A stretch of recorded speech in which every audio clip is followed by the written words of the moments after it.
really fed up that they keep putting me on after Emma Cooper. How can you follow that? And how fantastic was Lisa? Give them another round of applause, please. So how's everyone doing? Good? Fantastic. So, who am I? My name is Ange Loughran. And yeah, I'm from the UK, but I haven't actually lived there since I was 21, and I'm now 38. I've been lucky enough to live in some fantastic places around the world. Egypt, Jamaica, Belgium, Holland. Anyone from Holland in the room?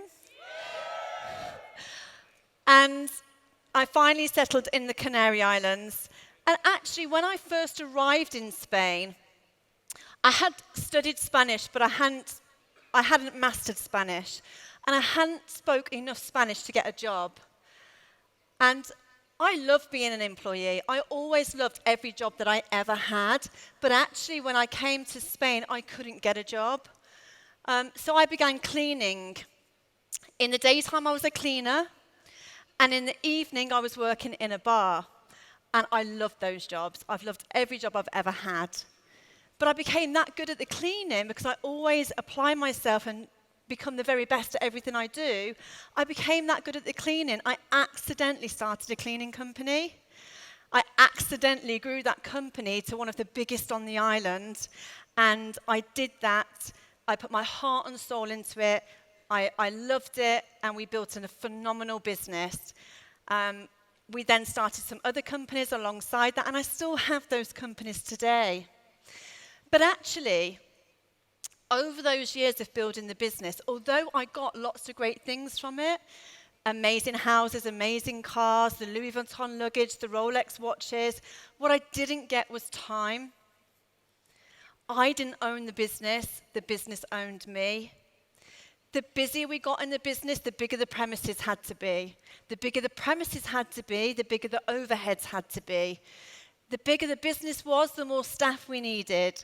The more staff we had, the more problems we got. And I started to think I need to do something else. I'm feeling a little bit trapped. I mean, you've heard that before, right? I think Lisa said it. But I was actually a little bit unemployable because who would employ one of the biggest business owners on the island to go back and work as a cleaner or in their bar or in their travel agency? I was pretty much a high risk because what if I stole their customers or stole their ideas or started up again as a competitor? But anyway, during that time, I met somebody on Facebook. She built a relationship with me via a group that we were in regarding something to do with fitness. And she added me as a friend. I noticed, when somebody adds you as a friend on Facebook, the first thing you do is start looking at all their photos. You have a good nosy, don't you? See what they've been up to, and before you know it, you're on their sisters, brothers, cousins, holiday photos from Barcelona 2007. So I was having a good look on her page, this lady called Kate, and I noticed she was using something called an aloe toning kit. Have you heard of that? Well, I hadn't, but I thought it looked fantastic. Listen to what I said. I said, I noticed she was using the aloe toning kit. She wasn't putting a photo of it online, she was using it. I asked her, could I buy one? I loved the product. She showed me the business presentation, and I joined. What happened since in the past 5 years? I now have time because I don't have to work 7 days a week in my companies. I put an operations manager in and I work from home, from my poolside, because I'm now a Diamond Sapphire manager with 12,500 case credits. All of those things that you can see on the screen, I don't need to read them out because it's a little bit embarrassing. Because actually, what I have done was not hard and it's nothing special. And all of you can do it too.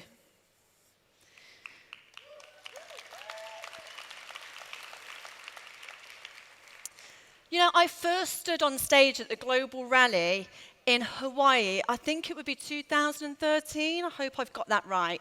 And the Global Rally in Hawaii in 2013 was my first speaking gig. Some of you may have seen that training, the Facebook training. And I'll let you into a little secret. I'll let you into a little secret. I had not qualified for that rally. That year, I was a senior manager in 2013, and I had done 1,349 case credits. But I had got in the wildcard way of chairman's bonus, and I had no idea how I got there. But I was on stage speaking on social media. And you know what? Like FK said earlier, what I said in that 20-minute training is all you actually need, and I don't want to repeat that again. Because still I think that people aren't watching and implementing those very, very basic bits of advice. And it's so, so basic. So just go back and have a look at that one. And let's take you through some do's and don'ts. People are still scared of using social media. It's the most simple thing in the world. When you take away the fact that you are behind a computer or behind a telephone, if you take that away and just realize it's people to people, that's all you need to know. It's not complicated. You shouldn't get all confused. It's a great opportunity to network, but it can't replace face-to-face networking. All of the phenomenal leaders that you've seen on stage today built their businesses offline. Yes, FK and the next chap you're going to meet use social media as a tool, but they just use it as an additional tool. Face-to-face networking is what you should actually be doing. So let's take you through some do's and don'ts. Who watches Breaking Bad, Walking Dead, any of those big series, and you watch it week after week, and you get really excited at the end of the episode. You've got to wait another week to see what happens. And why do we watch those things every week? Because we're interested in the storyline, and we're interested in the characters, and we like to follow what they've been doing. You need to make your social media like the next Breaking Bad, the next Walking Dead, the next big series.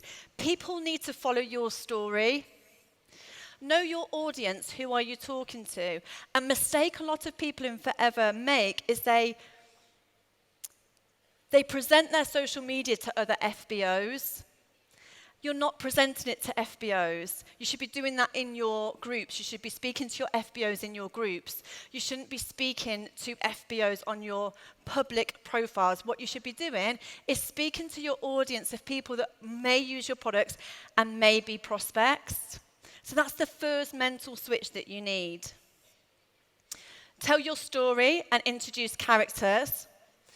All your posts should always be either educational, exciting, inspiring. Your social media is like your shop front.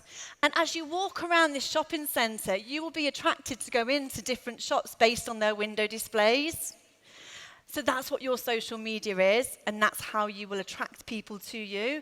So is your social media attractive? Is it vibrant? Is it colourful? I've skipped ahead there. Your pictures should always be your own. So don't copy other people's pictures. We've all got a smartphone, right? If you're not using it for your business, it's a dumb phone. So learn how to take photos and learn how to upload them yourself to social media. Don't share other people's stuff. Because you are what makes your business special. The thing that you've got that no one else in this room has is that you are you. You are the special thing here. You're the secret. That secret that you're all looking for, it's you. So be yourself. You're what makes the business special. The PPPs, keep it positive, professional, and polite. And I'll go into a few ways that you can do that later on. And don't forget that you're always representing Rex Morn. Before I post on social media, I think, would Rex approve of this? If Rex had a look at my social media, would he be proud that I'm representing the family in the right way? Be real and be authentic. Again, this goes back to being you. It's all about you. Call to action. I see the most phenomenal posts from a lot of you in this room, but they're missing that little thing, and that's the instruction. People like to be told what to do. We like to be told. We're quite simple, and we need a little bit of an instruction. Now, on social media, that's the call to action. That is your instruction to someone and what you want them to do. So maybe you've posted that you are having a fantastic time in Johannesburg and you've put a load of pictures up. What you want to put on the end of that is, would you like to be here next year? Drop me a WhatsApp on this number and I can show you how. Have a look at this link. Send me a message. Those are your call to actions. So don't forget to instruct people what you want to do. You know, the whole Noah's Ark thing, really, if Noah built that boat, he wouldn't just sit there and wait for the animals to come 2 by 2, really, would he? I know how hard it is just to get my dogs in after a walk, and I've only got 4 of them. You have to go out and fetch them in. So that's what you have to do with social media. It's not if you build it, they will come. It's you build it and then you go and get them.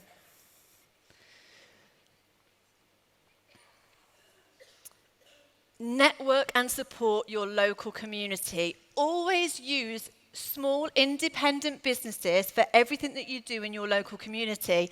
Shop local and support your local businesses.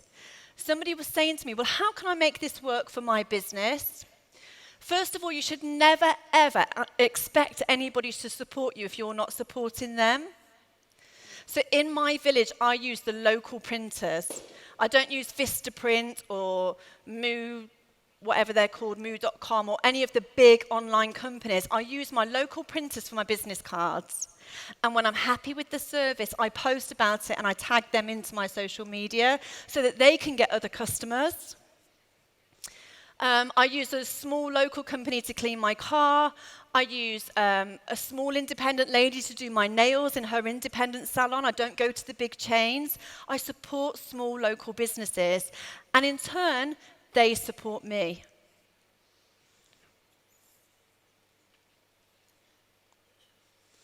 Again, don't have a dumb phone, have a smartphone. Make sure that you are uploading what's going on in your life. Not absolutely everything. I mean, there are only so many times we want to see your lasagna per week, but we as people are nosy, we're intrigued, and we want to have a little peek in people's lives. That's why we watch these reality TV shows, because we're nosy. So don't forget to share. Don't be shy. Don't think I'm not interested. You are.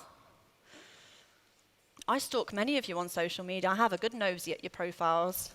I might not like your post, but I'm there watching.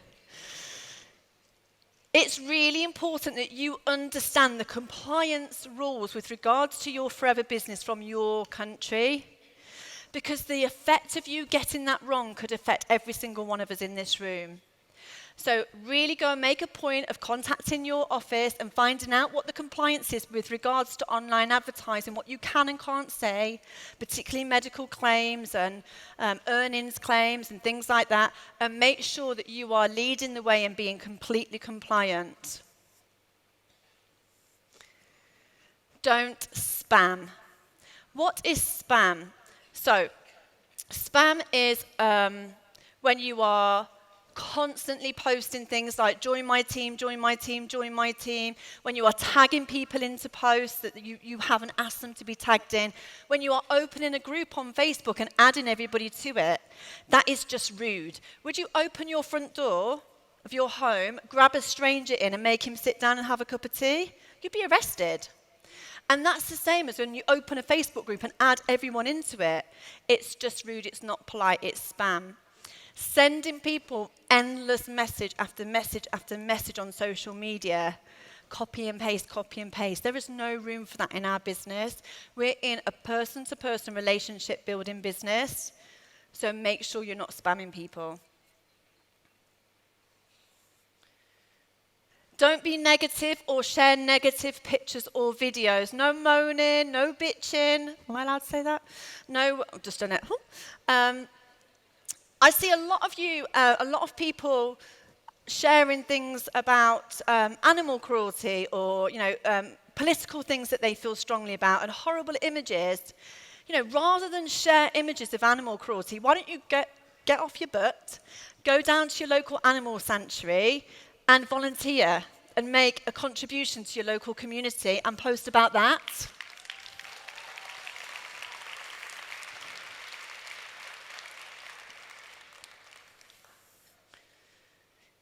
Google is your friend, but stop copying and pasting stuff that you find on Google. When you want to promote Clean9, the first thing you do is you go to your product center or you go online and you order yourself a Clean9. You don't go to Google and type in Clean9 photos.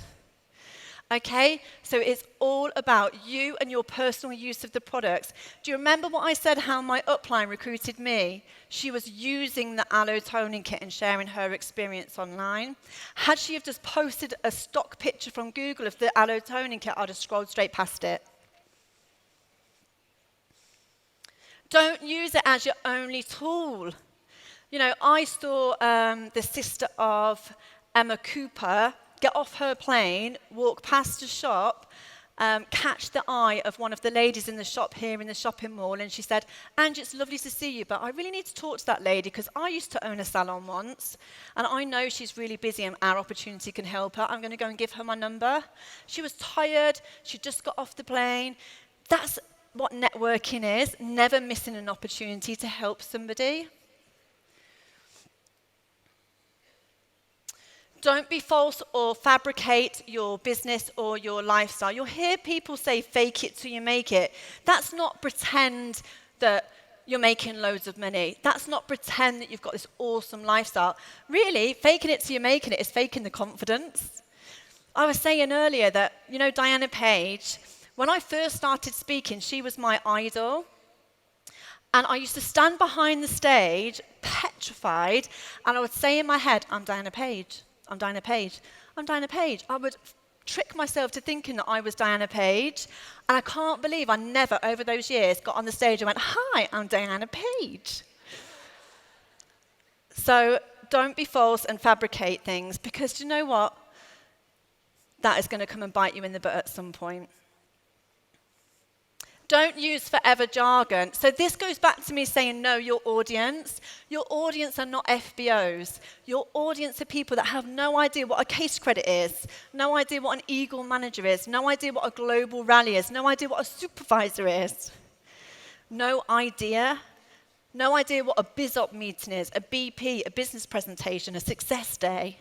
So take those words out and think how you can be more descriptive so that people that are looking that don't know about forever understand.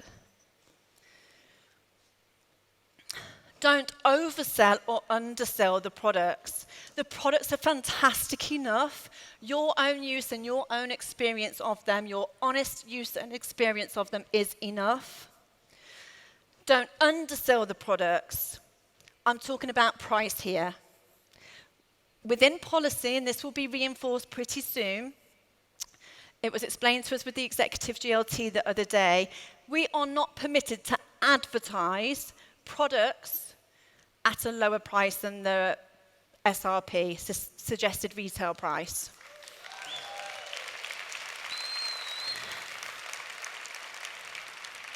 And it's up to you, the leaders of this company in this room, to pass that down to your teams and to monitor it within your teams, okay? It's your job. Are you with me? Don't belittle, that's talk down. Don't talk down other companies or people. I have seen posts where people are comparing our product with somebody else's, comparing our marketing plan with somebody else's, comparing your lifestyle with somebody that's got a 9-to-5. It's not acceptable. There is no place for that within Forever. I see a lot of people posting posters on their Facebook that say things like, one day you'll ask me how I live like I do, and I will say I tried to show you. It's just rude and it's arrogant. Remember I told you at the start of this, I loved every job I ever had. I fell into business. I never wanted to be an entrepreneur or a business owner. I loved my 9-to-5s. Some people feel trapped in their own businesses. Some people feel trapped in their 9-to-5s. And if we can help them, that's fantastic. We believe we've got a better way. But you don't belittle somebody that actually enjoys going and doing their job. My boyfriend is a pilot. He has wanted to be a pilot since he was a little boy. He grew up drawing planes, watching planes. He has his dream job. He loves it. He goes, he flies a plane, he comes home, he doesn't have to do anything else. That's perfect for him. The husband of FK, who you saw earlier, he said to me backstage, ever since I was 2 years old, I wanted to be a pilot. Ever since I was 2 years old, I wanted to work for a Dutch airline. He said, we don't have to work for anyone else anymore, but I'd still do it because I love it, and I can't see myself ever leaving KLM. I really admire that. So don't talk down people that still want to keep their professions, that still want a 9 to 5, that aren't interested in our opportunity.